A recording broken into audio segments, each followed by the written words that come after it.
जिल्ह्यातील नायगाव तालुक्यात मराठा आरक्षणाचा जल्लोष साजरा करण्यात आला। येत्या 4 महिन्यापासून चाललेल्या लढ्यास शेवटी महाराष्ट्र शासनाने न्याय मिळवून दिला। नायगाव सक्कल मराठ्यांच्या वतीने जरांगे पाटील यांचा जयघोष करीत नायगावच्या मेन रस्त्यांनी मिरवणूक काढून आपला आनंद व्यक्त केला। यामध्ये आरक्षणाचे नायगाव तालुक्यातील नेतृत्व देसाई व चंद्रकांत पवार, होटाळकर, साई पाटील उपसरपंच यांनी केले।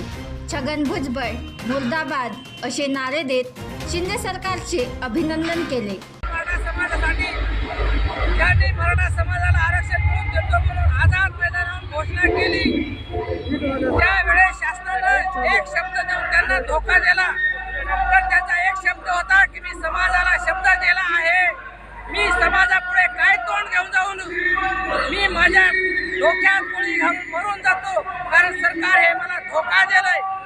तेच आज मनोज पाटील जरांगे यांच्या रूपानं समाजाला एक छत्रपती शिवाजी महाराजांनंतर नेता मिळाला। त्यामुळे सकल मराठा समाजाला आज आरक्षण मिळालं। त्यांना आम्ही भाव श्रद्धांजली पूर्ण झालं आणि सकल मराठा समाजाची एक मनोज पाटील जरांगे यांच्यासोबत खंबीरपणानं कधीही आणि कुठेही खंबीरपणा उभा टाकणार आहे। एक नायगाव तालुक्यात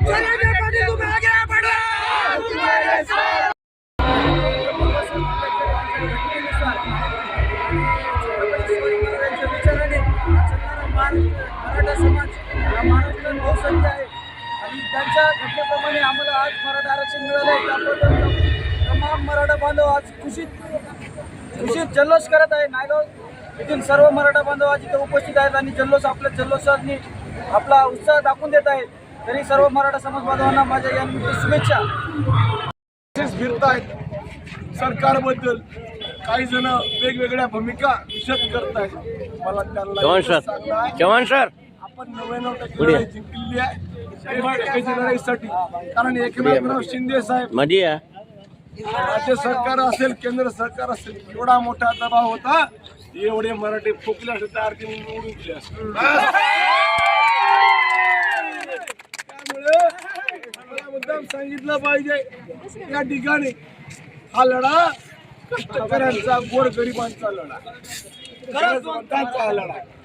त्याच्यामुळं कसल्याही प्रकारचं त्याच्यामध्ये कोणी वेगळ्या मार्गाचा आक्षेप करण्याचं काही गरज नाही। मी नायगाव विधानसभा तसेच नांदेड लोकसभेच्या वतीनं मुंबईच्या आझाद मैदानावर आपल्या नायगाव लोकसभा असेल या माध्यमातून आपल्या तरुणाईसाठी त्यांनी एवढं आवर्जून नाव काढलं की सगळ्यांचं बनवा व्हिडिओ, पाठवा व्हिडिओ, आम्ही तुमच्या न्याय हक्कासाठी लढा देऊ।